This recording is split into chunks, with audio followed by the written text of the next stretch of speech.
All right, everybody. So our goal today is to cover part one of the skeletal system. And we're going to be talking mostly about just the general functions of the skeletal system, some of the differences between laminar bone and cancellous bone, or sometimes known as like spongy bone versus compact bone.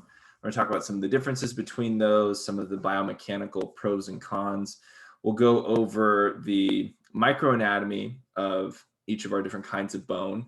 And then what we'll end up doing is talking about some of the ways that the rest of the body can mobilize calcium and use calcium deposits within the bone to kind of change the trajectory of where we store calcium within our body if we need to tap into it. We'll also talk a little bit about how bones can break, different kinds of fractures, and then rounding that out with a little bit of a discussion on how bones develop. So embryologically, what's going on with our skeletal system. All right. So let's dive into it. Let me adjust some of my windows here. We're having lots of Zoom bombers tonight, unfortunately. I apologize for having to kind of, switch into moderation mode, but hey, it's kind of the name of the game with all of this distance learning stuff. So here we've got our overview of the skeletal system. Okay, so one of the main obvious functions of the skeletal system is clearly support for our body.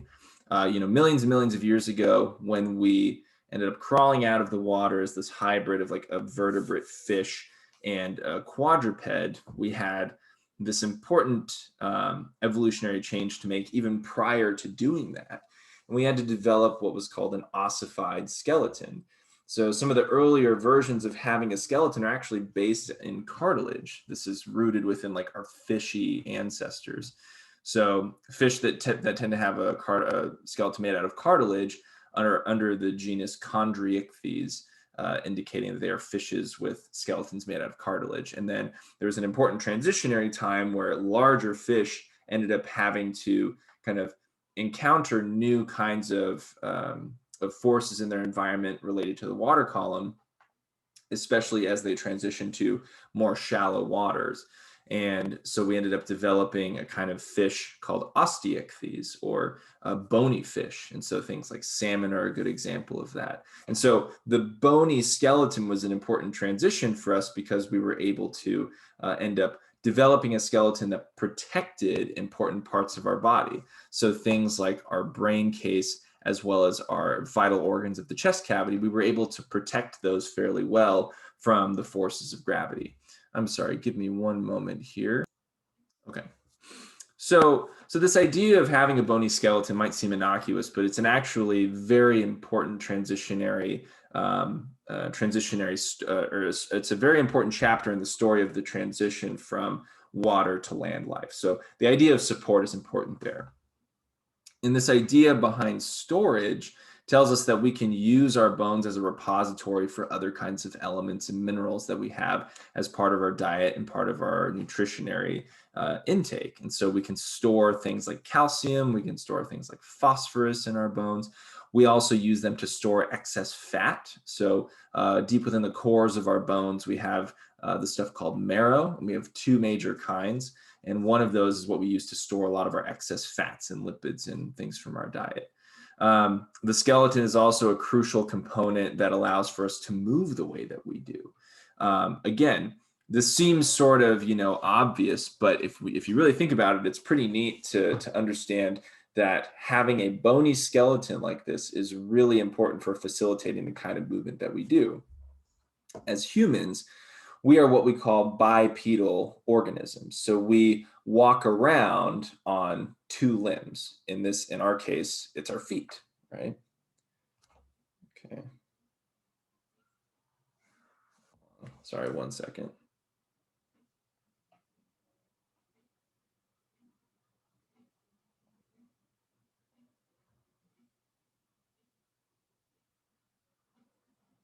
Okay. There we go.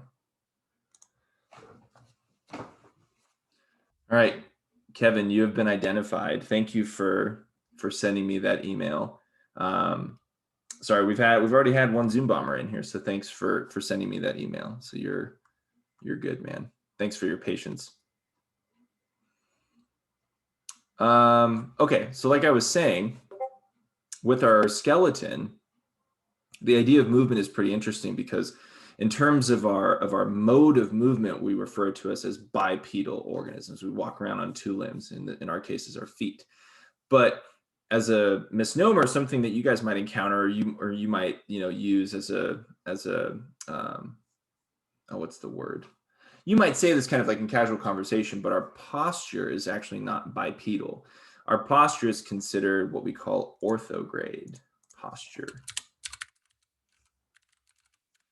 Orthograde posture, which indicates the angle at which our spine enters our brain case, which is at a 90-degree angle. Okay.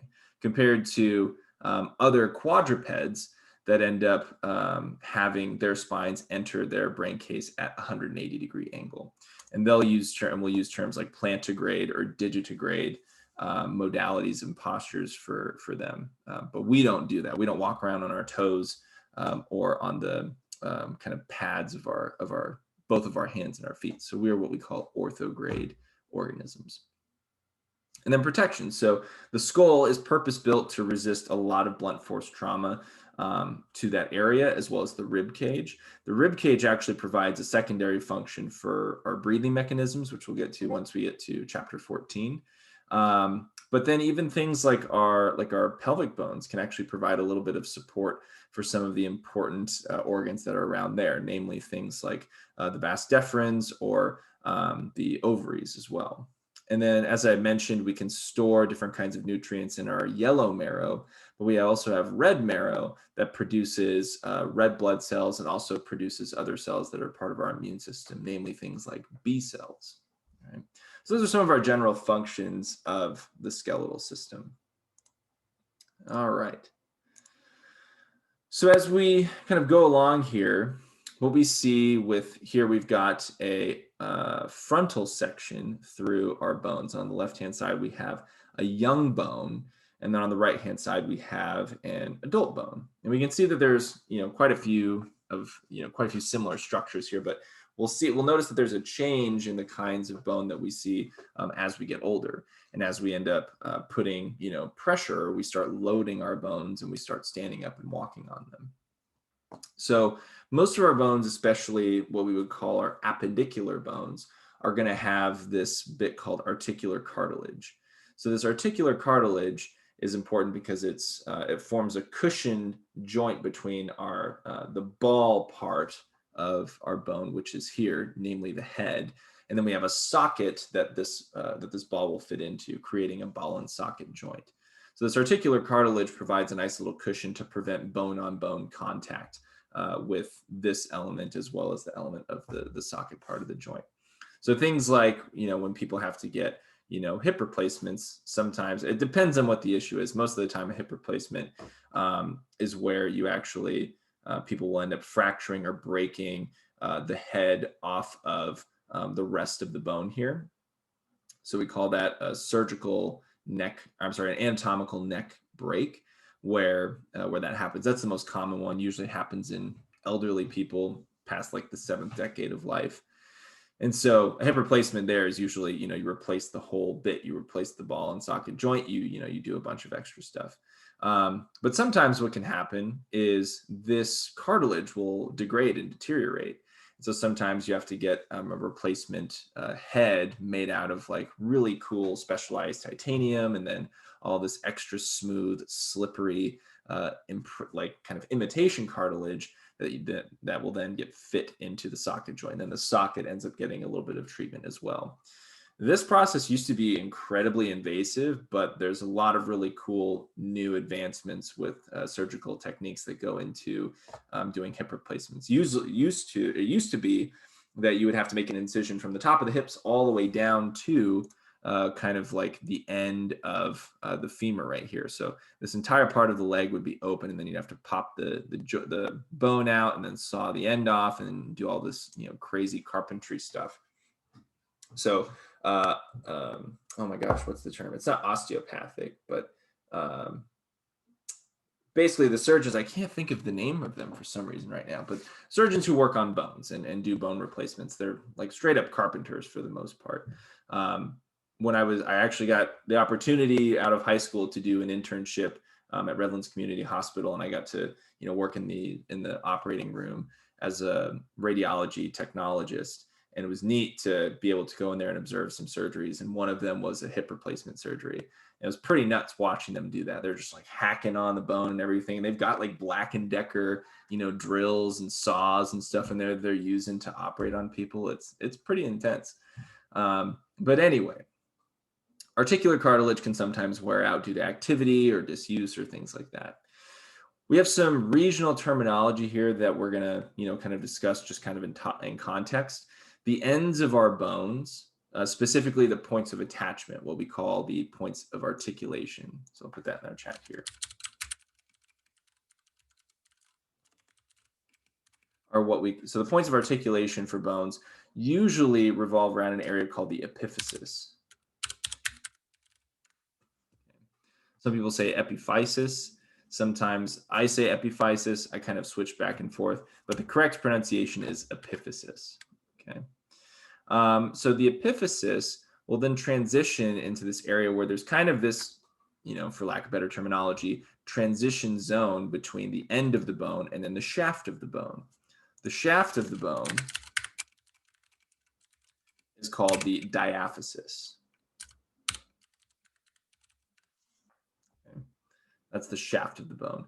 This transitionary zone, kind of right around here, this transitionary zone that I have circled in green is what we refer to as the metaphysis.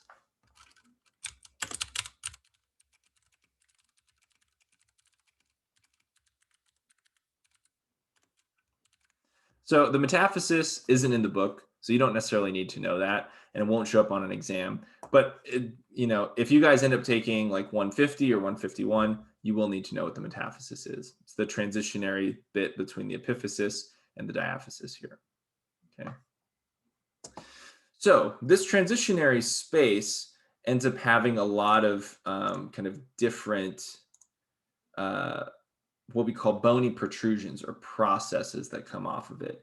So in the femur, there's this main process called the trochanter. So we have a greater trochanter and then a lesser trochanter that you can't see, but it's because it's kind of behind all of this. But those are, points of attachment for muscle. So we have the tendons that attach to things like your quadriceps muscles.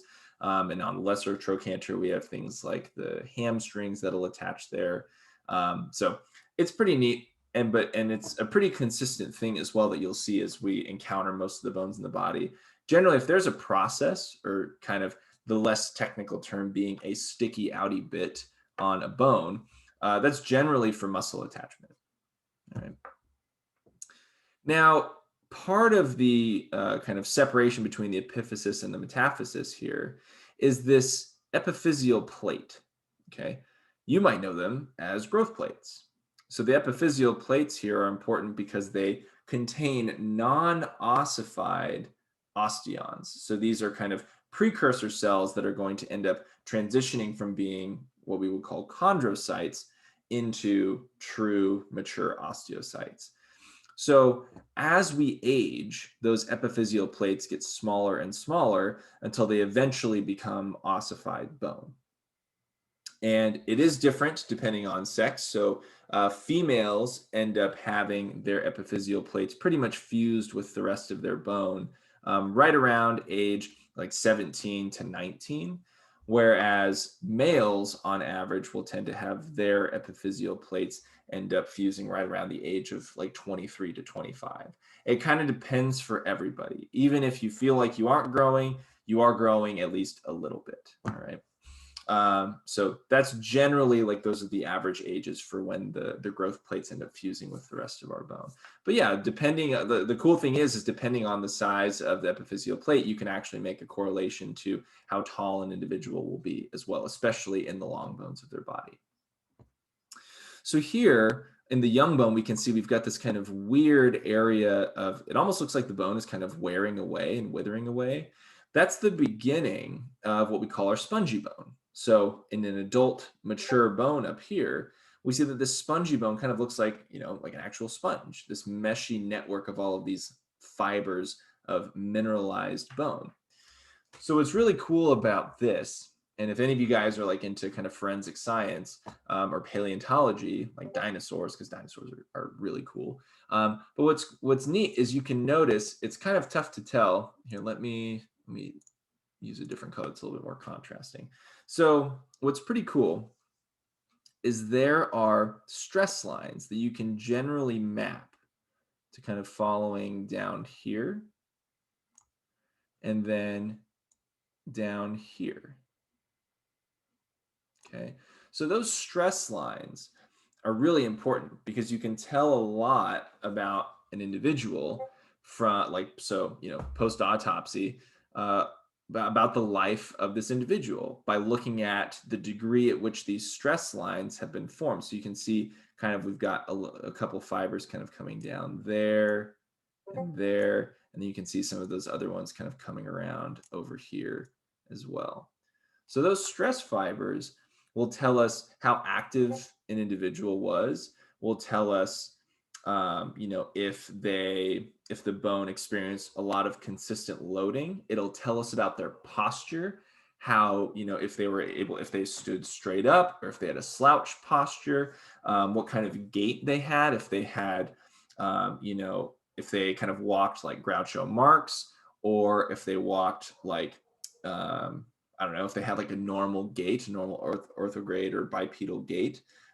You can tell all kinds of really cool things about the lines, about the stress lines that form in the spongy bone of, spongy bone. So it's really cool. And this is a tool that paleontologists use a lot to figure out postures for fossilized animals like dinosaurs, namely. It's how we figured out how some of them were very likely bipedal organisms and not quadrupedal, as depending on whatever species. There's some instances where that's been debunked. It's also how you can tell how some animals that we think, like the pterodactyl, for example, or more specifically the species, I think it's Quetzalcoatl, actually very likely wasn't able to jump and fly. So it's basically, if you're not familiar with the animal, it looks like a giraffe but with wings. It's that huge. It's got this massive neck, really, really long beak, but it also has these giant wings. And so there's this big debate into whether or not it actually was able to take off and fly from a standstill, or if it had to be able to kind of run and glide off of like a cliff or something. Because the other thing is we find them in a lot of areas where there's a lot of flatlands, like Texas. And so what's interesting is there's this big debate on, could they do this? Could they not? But if you understand the biomechanics of bone and muscle, there's no way that the animal would have had enough muscle mass to, number one, take off from a standstill, and number two, had strong enough bones to be able to resist the forces that the muscles would had to have generated in order to propel themselves up in the air. So there's all kinds of really cool things that you can tell about the life of an organism by studying their bones. Let me see. So Pamela, how does the line tell so much? By the color, thickness, or the direction? All of those things, except kind of color.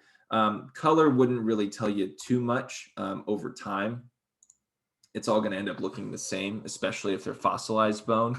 And even in bone that's immediately post-autopsy, it's all going to be kind of the same color.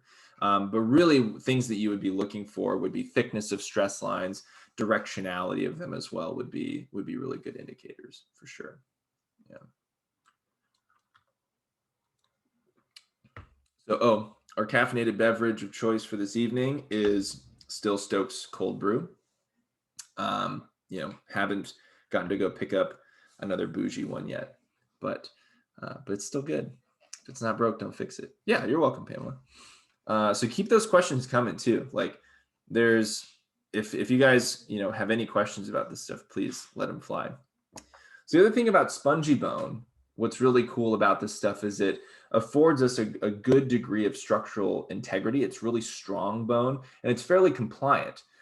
Also, since it's spongy, it has all these little air pockets in it. It's fairly lightweight if you compare it to something like compact bone. Compact bone is very, very, very, very, very strong. However, it has very low what we call tensile strength, meaning that if it fractures, then the bone has lost all of its structural integrity. So if you break or crack, excuse me, the compact bone, then it can no longer do its job effectively. If you break or crack a little bit of the spongy bone here, it's still able to function appropriately because of all of these extra little kind of cavities and openings for support in there. Compact bone, however, relies a lot on its laminar structure, its multiple layers, to give it the rigidity and firmness of that characterizes that compact bone. So it is far more resistant to compression than something like spongy bone is. However, it's not really resistant to things like bending as much as spongy bone is. So then as we move down here, we get into what's called our medullary cavity. So the medullary cavity is going to contain red and yellow marrow at different points in our lifetime. So red marrow in juveniles and mostly yellow marrow in adults. So what's also kind of cool is depending on whatever bone you're looking at, you'll have different amounts of things like yellow marrow or red marrow. As we transition to adulthood, most of our red marrow actually sits in our girdle bones, like our hip bones, for example. The ilium is a really big source of red bone marrow in adults. So most of that marrow, again, as we transition to adulthood, kind of transitions from that red marrow to yellow marrow, but we still retain some as we get older. And the reason for that is because we have an accessory organ called our spleen, which can help with red blood cell production.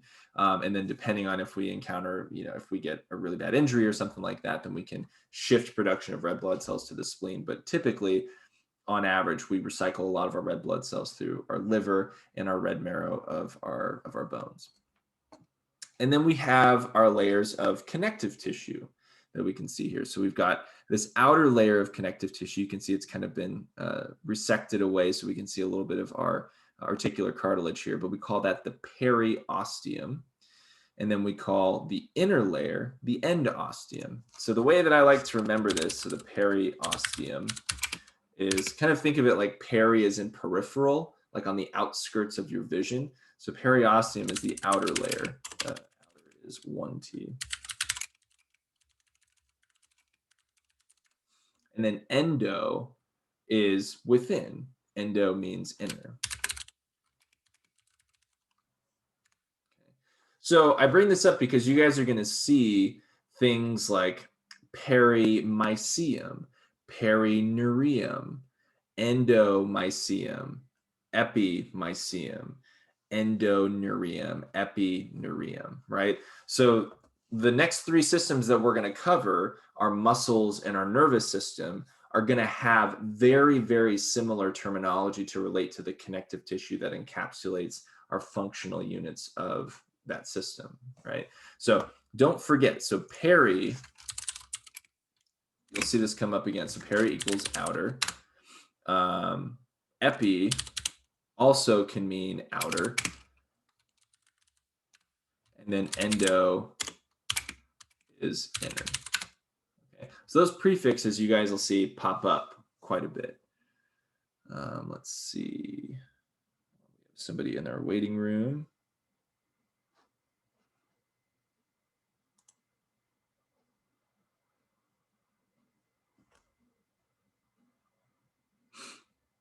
Okay, Cody, can you identify yourself, please?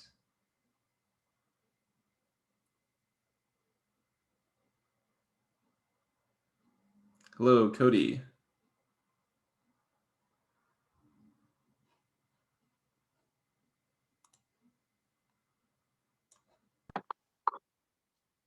Hi, Professor. Sorry about that.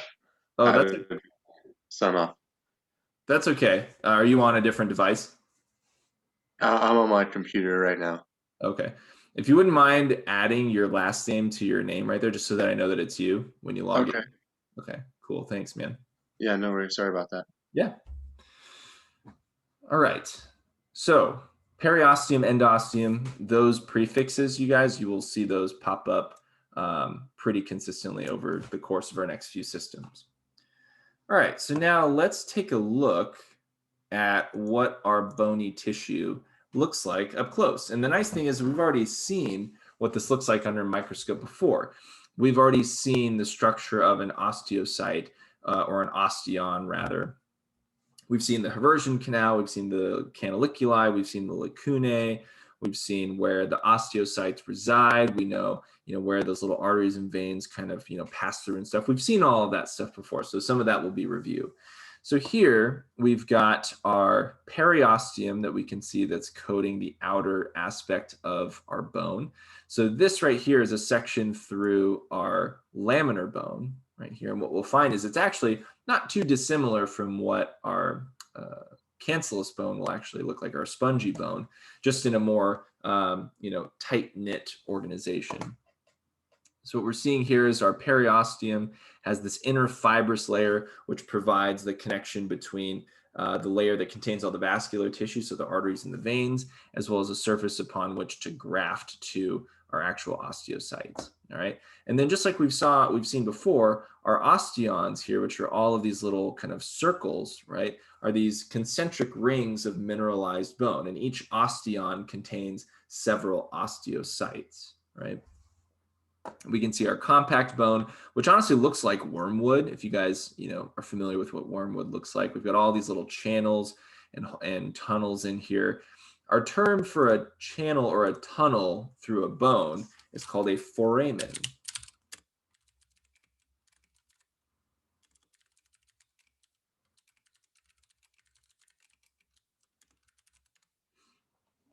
Okay. So we'll see that come up quite a bit. Anytime you see like a hole in a bone, a good bet is that it's probably called a foramen.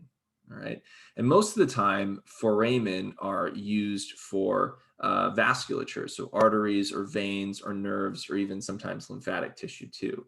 So one thing that's really cool about foramens, and again, linking it back to dinosaurs, because why not? Dinosaurs are freaking sick. One of my buddies in grad school was actually credited with coming up with this. It's starting to become a pretty well accepted hypothesis that depending on the size of the hole in a bone, we're starting to begin to positively correlate that to metabolism.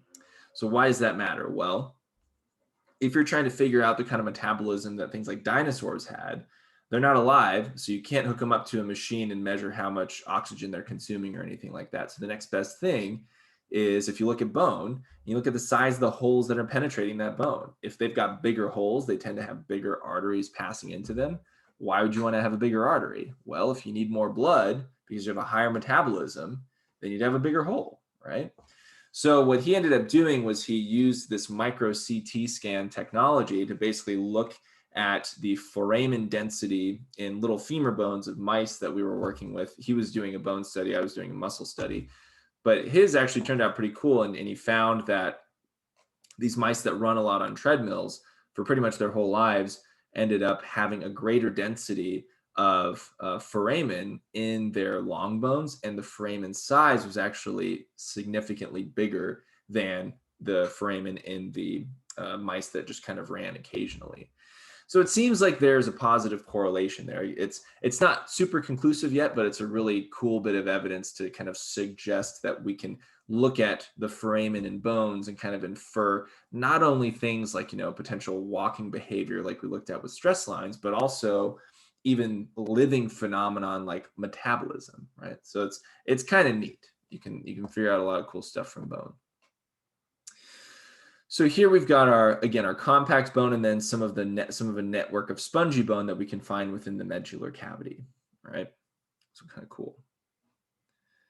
So let's move on here. We've already seen this before, so we're familiar with this structure.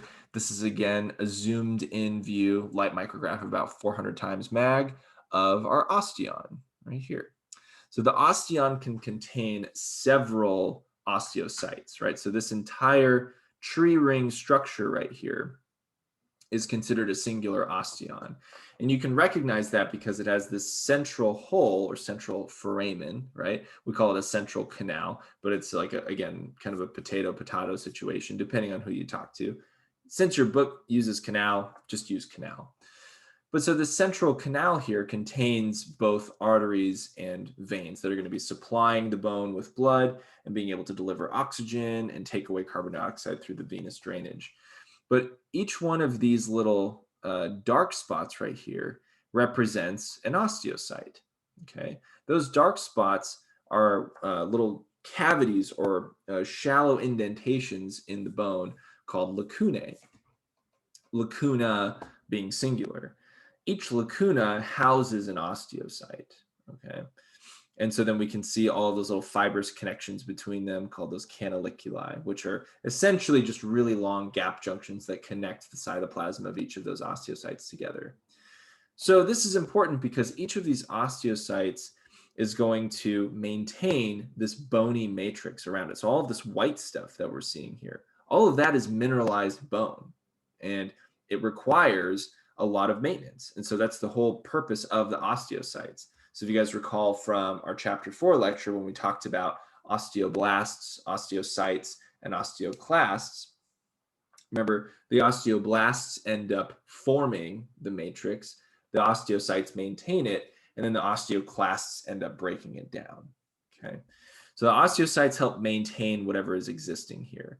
And kind of the precursor to the osteocytes is actually the osteoblasts. So once this area has been mineralized, then they transform into an osteocyte. All right. So we can see that our bone, while it seems like it's not really going to have a lot going on with it, has a ton of blood vessels that are perfusing it, right? Every single one of these cells needs blood supply in order to kind of maintain itself, right? All right. And then finally, the last little bit for this part is a look at spongy bone. Okay, so this is pretty cool. So this is a section through one of our cranial bones. Could be maybe the parietal bone or part of the temporal bone or the occipital or even part of the frontal bone. Excuse me. Most of the top part of our cranium, the bones look like this, where we have compact bone kind of on the outside. We have a little spongy sandwich or a little spongy middle bit, and then we have compact bone underneath it, kind of forming this little sandwich. So again, that's nice, that's nice and neat because the cool thing about the spongy bone is that it provides a lot of cushion. Remember, spongy bone is fairly compliant, so it's able to transmit force very easily from the outer layer of compact bone through to the inner layer of compact bone. So it's not just a abrupt force transmission. We have to pass through or transmit through this trabecular structure that's really, really good at dissipating force, right? That's the whole idea behind it. So each one of these spaces that's open in here is going to contain a network of blood vessels that are just kind of perfusing around, kind of just like a random capillary bed that's going to be delivering oxygen and taking away carbon dioxide, as well as some other dissolved minerals, even things like calcium and phosphorus that can be mobilized as needed. And if we take a little cross section through a bit of our spongy bone here, we can see that we're surrounded by a layer of osteoblasts, and then we have these larger osteoclasts that are present as well, along with osteocytes that are just maintaining the matrix that's present there, right?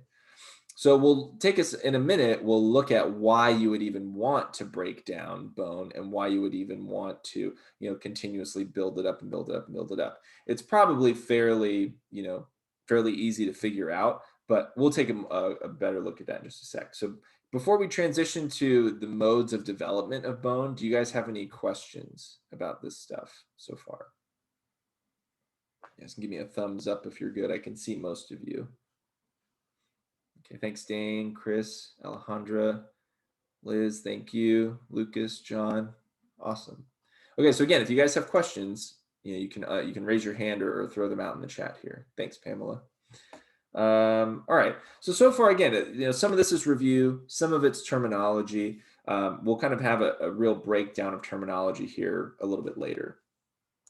So now we get to look at bone development. All right, so there's two major ways that bones can develop. One of those is within a cartilage framework, one that we call endochondral formation. So endo meaning within, chondral meaning cartilage. And then another form of development is what we call intramembranous. So typically most of our body will develop via endochondral development. But we have parts of our skull that end up developing within a membrane, namely lots of the big plate bones of our skull. So things like the frontal bone, parts of the occipital bone, and then even parts of the parietal bone, most of the parietal bone here, are all going to develop via intramembranous ossification. So the distinction there is there's basically a membrane framework that gets laid out, and then we have little what we call ossification centers that exist within that membrane. And then if they are stimulated by an artery, then those little ossification centers will begin to mobilize calcium and create a bony matrix made out of what we call hydroxyapatite. Hydroxyapatite. So hydroxyapatite is our main mineralized matrix. Okay, so when we say matrix, I'm thinking of all the stuff that's around our osteons, or our osteocytes and osteons, but like all this white stuff in here within the trabeculae right here, all of that white stuff, that's all hydroxyapatite. Just like here, all of this white stuff within the osteon, all of that is hydroxyapatite, okay? It's a combination of things like calcium, phosphorus, some hydrogen. Those are some of the main components that create the hydroxyapatite, okay?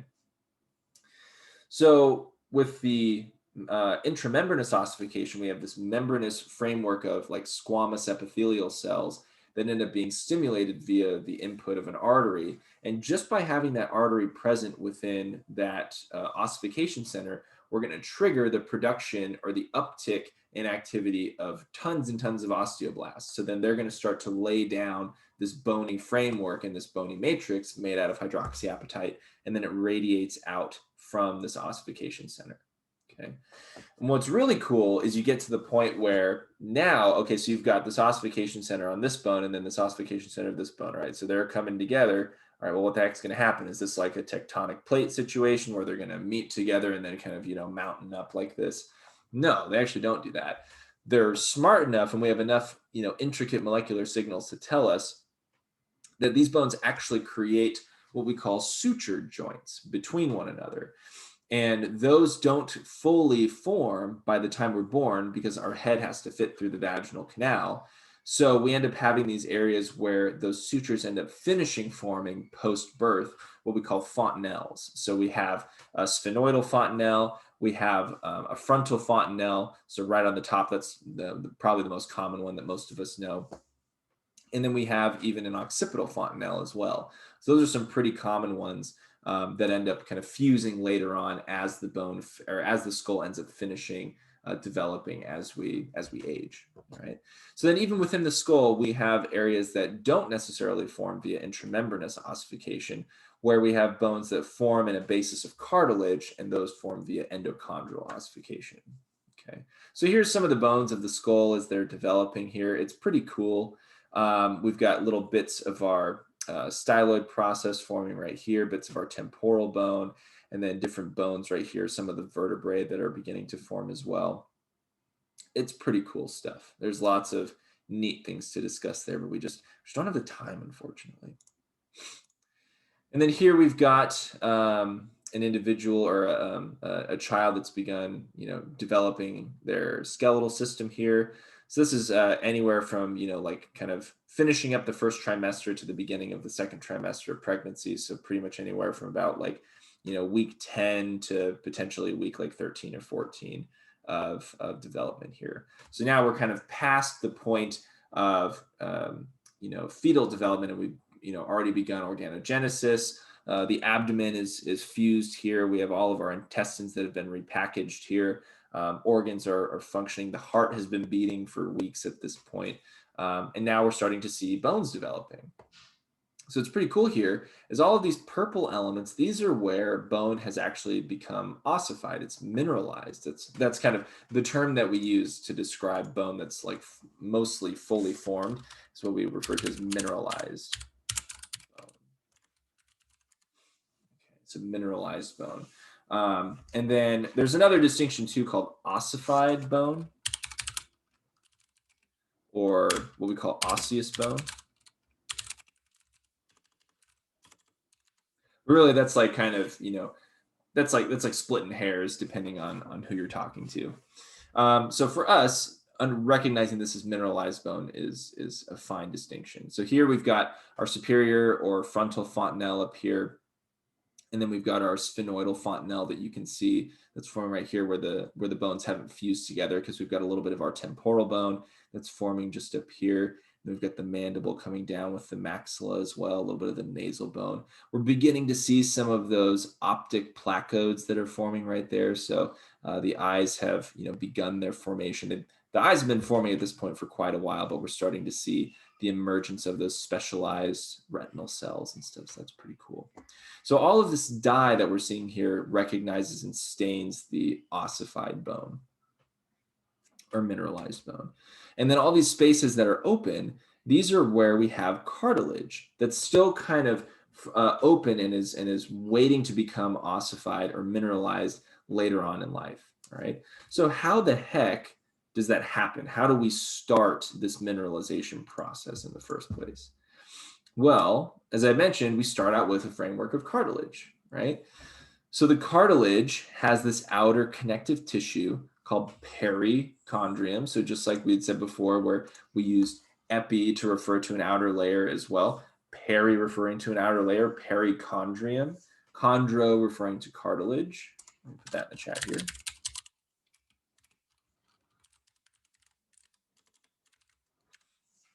Okay. So chondro is cartilage. So whenever you see chondrium or things like that, that's going to be referring to cartilage. So we start out with a basic framework of a bone that's formed in cartilage cells, all right? All made out of cartilage cells called chondrocytes, all right? What ends up happening is over time, a little bit of the neck of our bone right here starts to become calcified. So we get this little bone collar that forms. And again, all that triggers that is the addition of a blood vessel right here.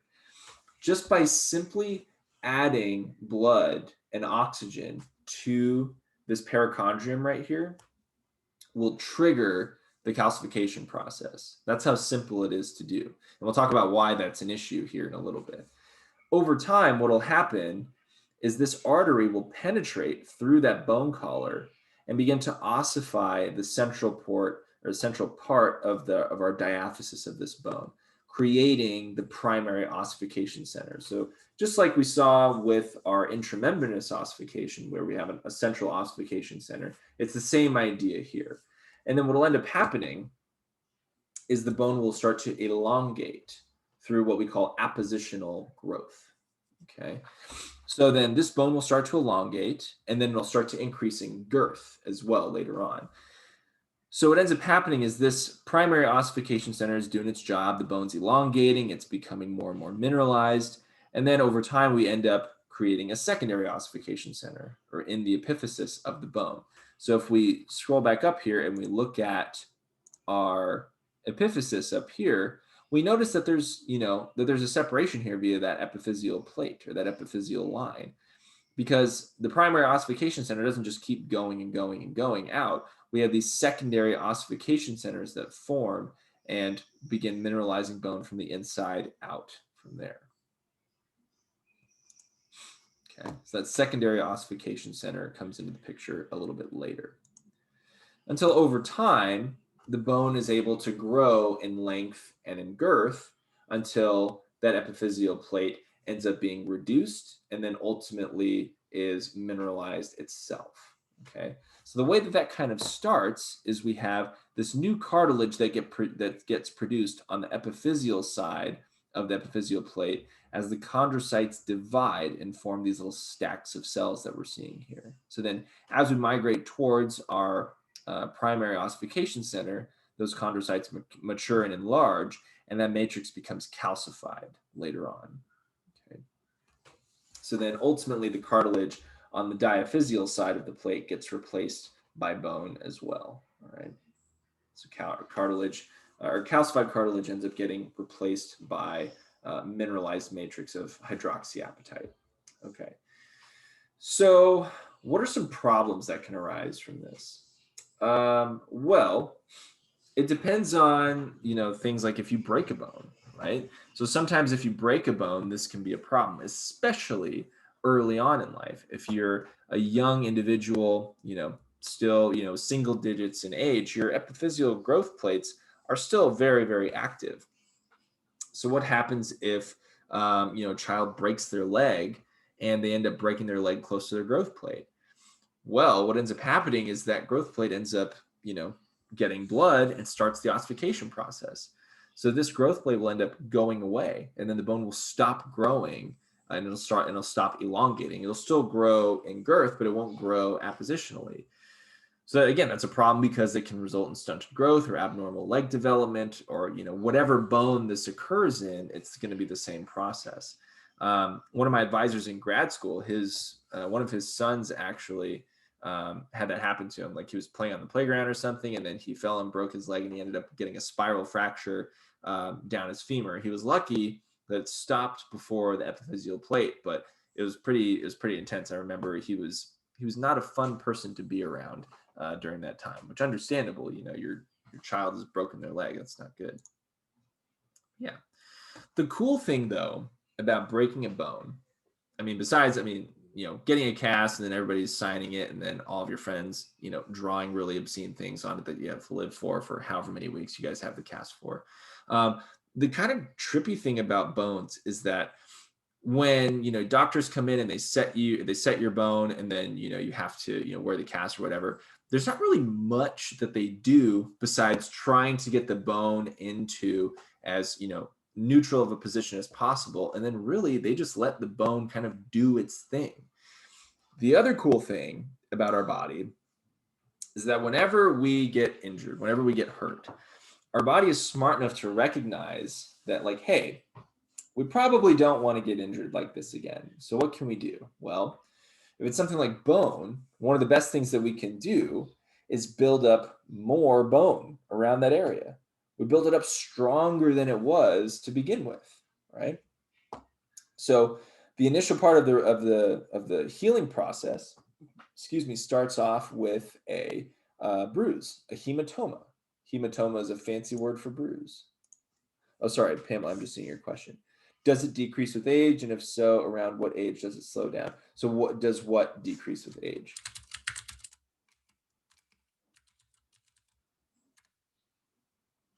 What are you referring to, Pamela? Sorry, I kind of like going back to, can you hear me? I'm Mhm. not sure if you can hear. Okay. Going back to the cartilage, and when you get a blood vessel in there to start to make the bone stronger. I've heard like with age that actually slows down, or the process slows down.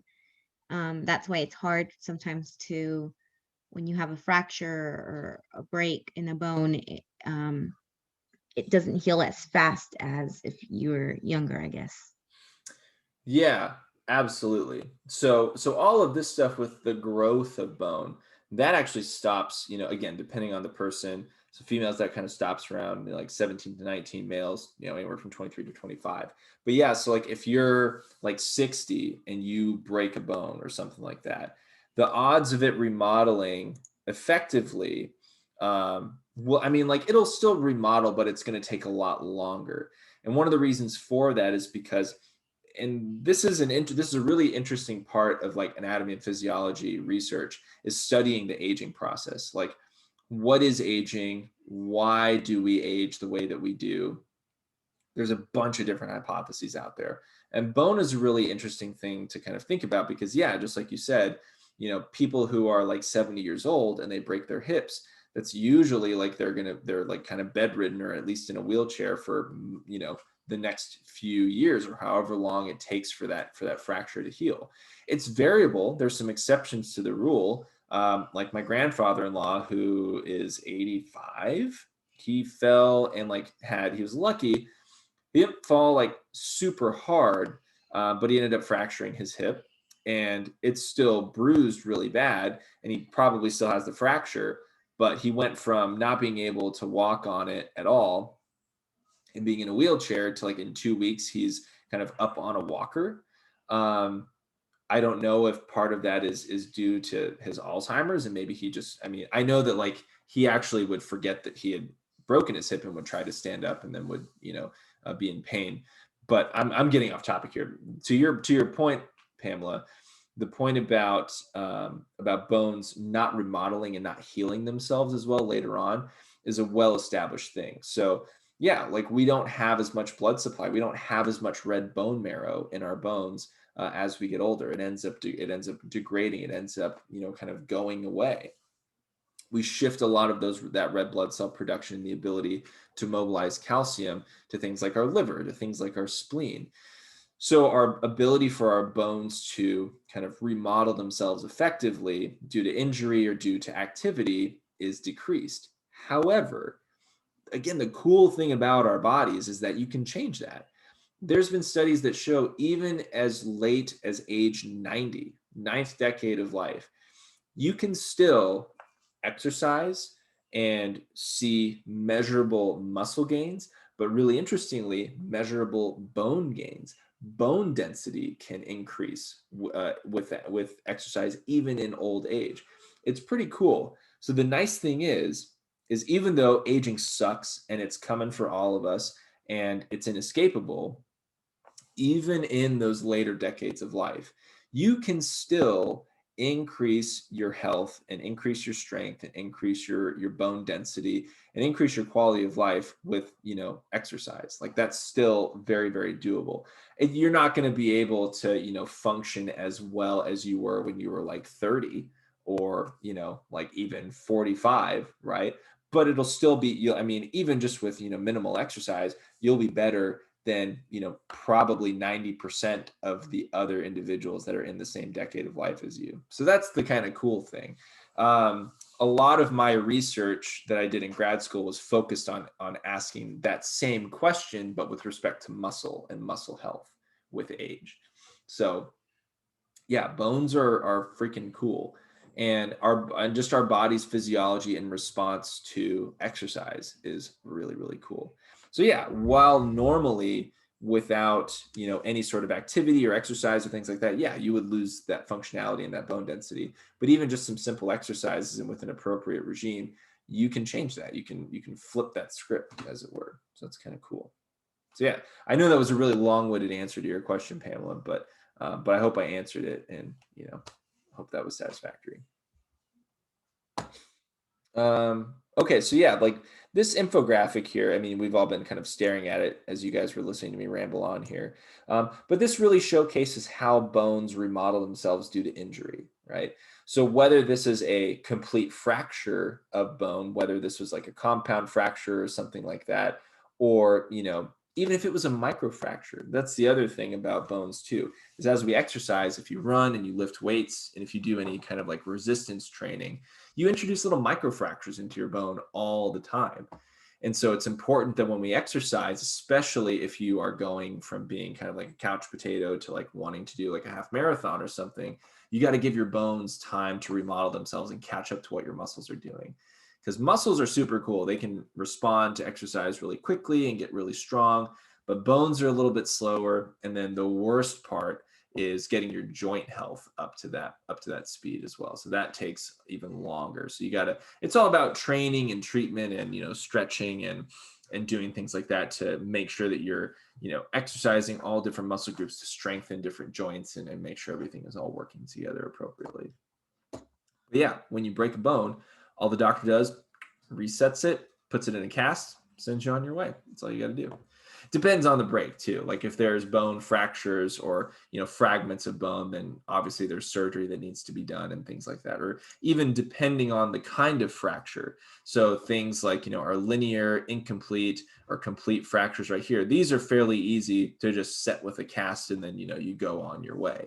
But things like comminuted fractures or transverse fractures right here, these will oftentimes require things like surgery, especially things like a spiral or oblique fracture, where you can get like metal plates and screws and stuff put in to help set the bone. Because something like a complete compound fracture right here, even if you reset the bone, it's going to be tough to make sure that it binds appropriately. So inserting things like metal plates and screws will help ensure that the bone is able to reconstitute itself.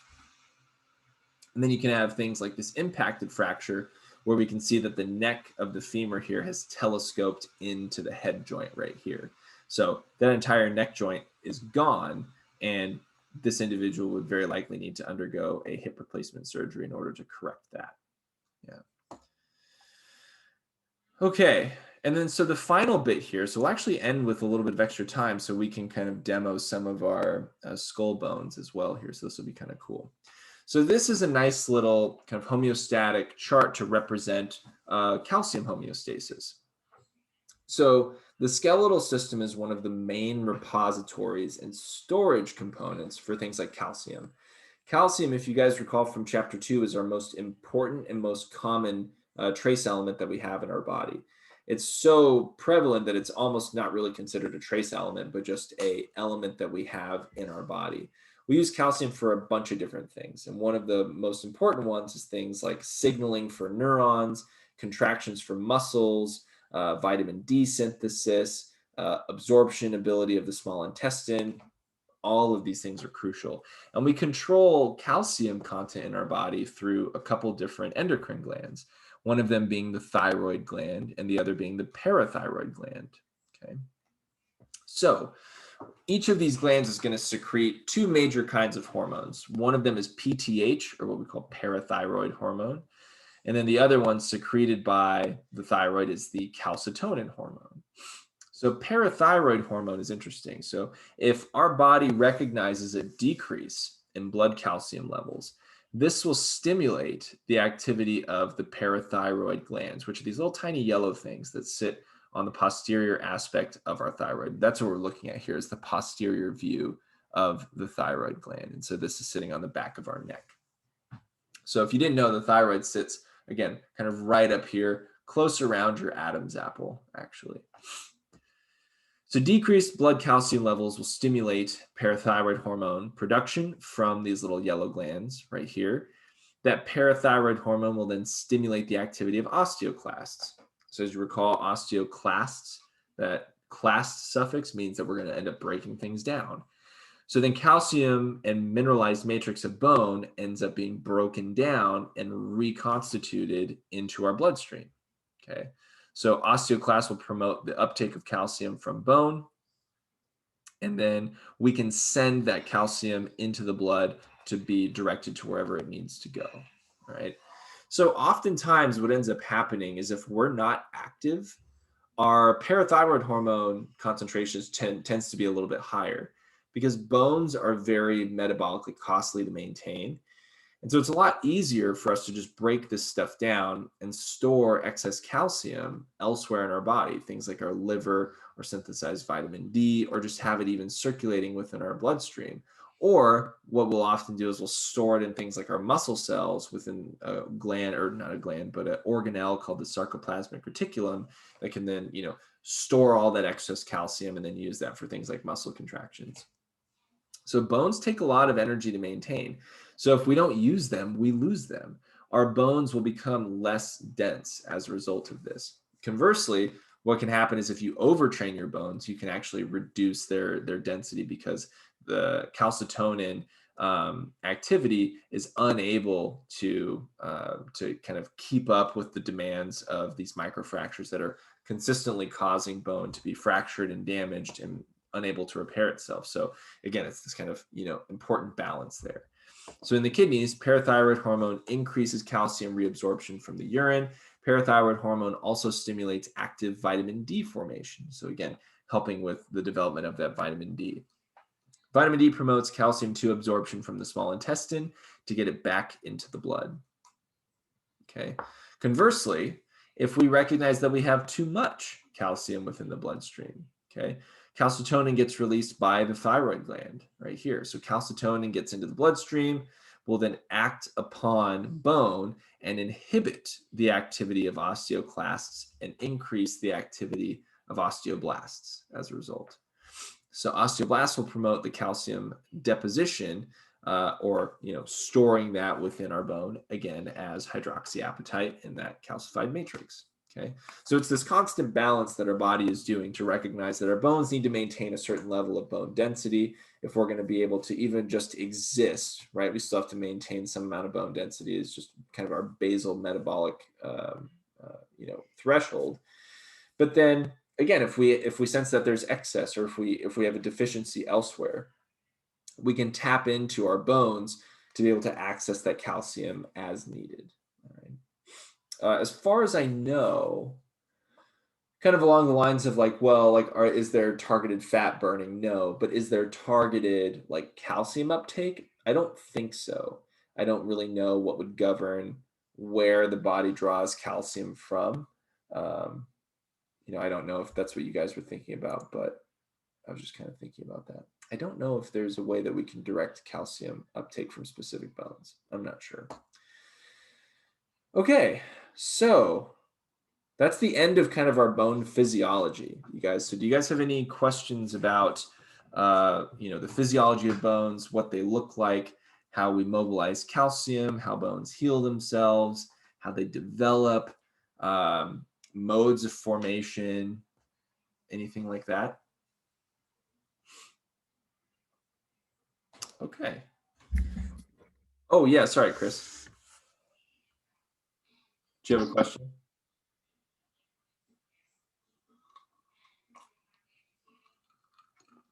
I see. Oh, there. Okay. All right. Well, I'm going to go ahead and stop recording